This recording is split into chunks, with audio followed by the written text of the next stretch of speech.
It was called Operation Trojan Horse. On Wednesday, a man in a Penske truck pulled up to a Home Depot in Westlake, California.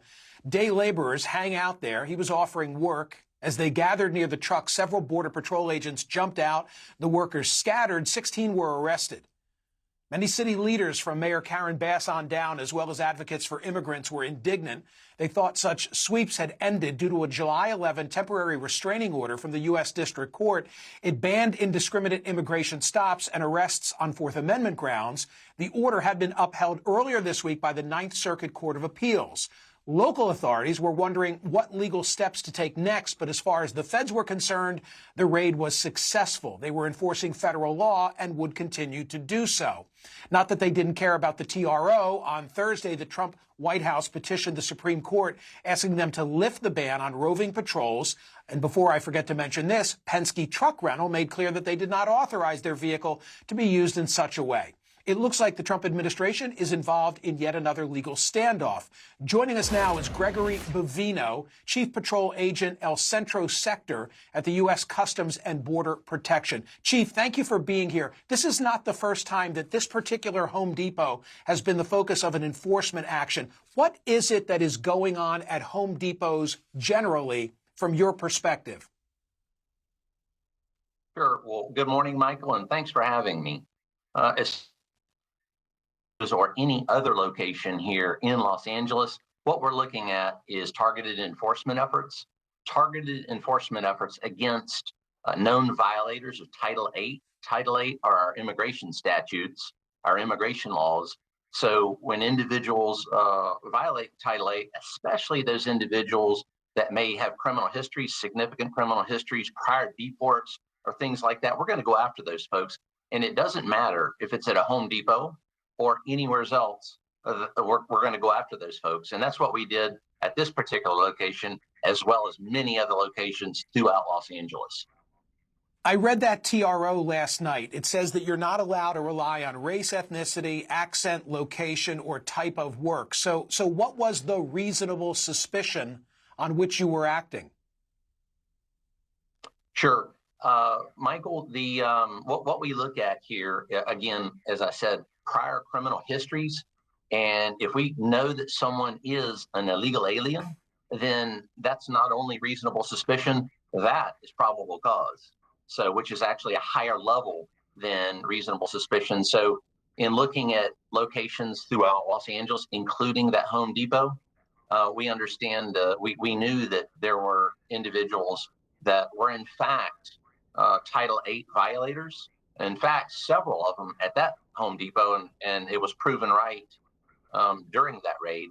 So that's typically what we look at, is that targeted enforcement. Michael, we've got 40 plus teams spread across Los Angeles conducting that Title VIII mission, and the Home Depot was one of those 40 teams.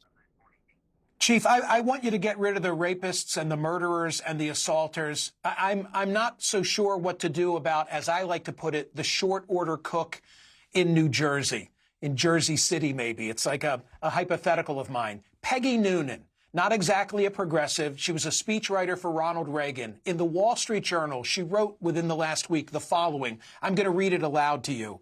She said, "Immigrants, legal and not, keep my town going. I know them. They work themselves hard, and they are all about family. They touch my heart." Sorry to be corny. And if you're reading this, you know they touch your heart too, and you're for them. The border appears to be closed. Hypervigilance is no longer in order.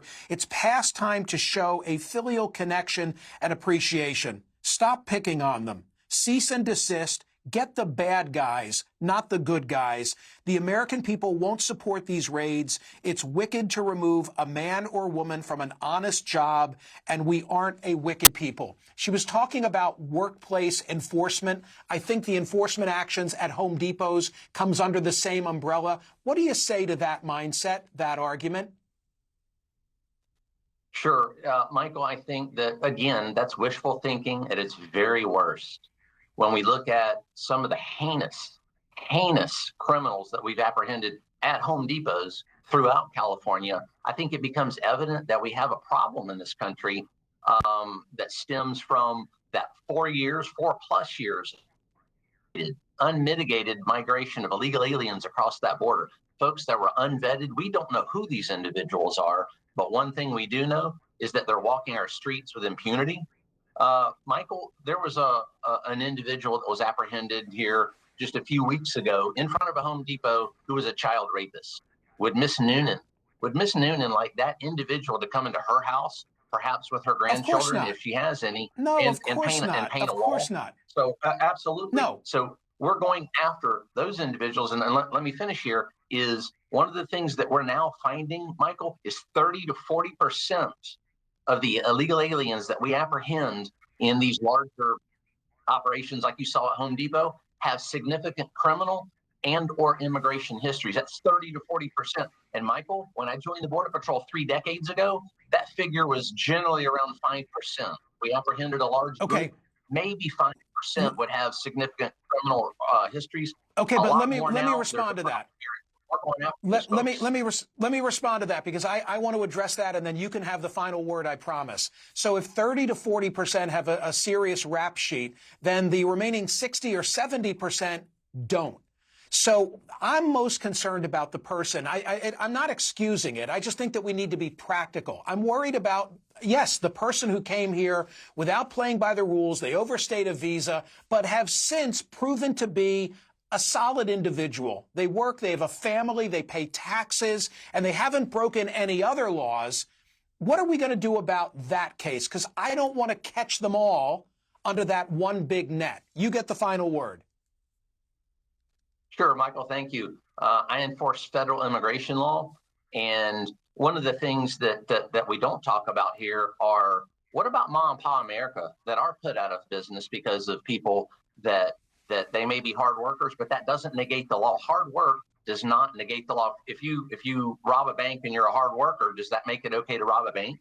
Absolutely not. So we have a lot of these folks that are unlicensed vendors. We actually apprehended several of those at that Home Depot. So immigration is not a victimless crime. It affects all of mom and pop America. And the 30 to 40%, we're definitely going after those, but everyone else has to do it right. If they don't, and we come into contact with them, we're going to arrest them. And they have an out here, Mike. It's called the CBP Home app. Do it right.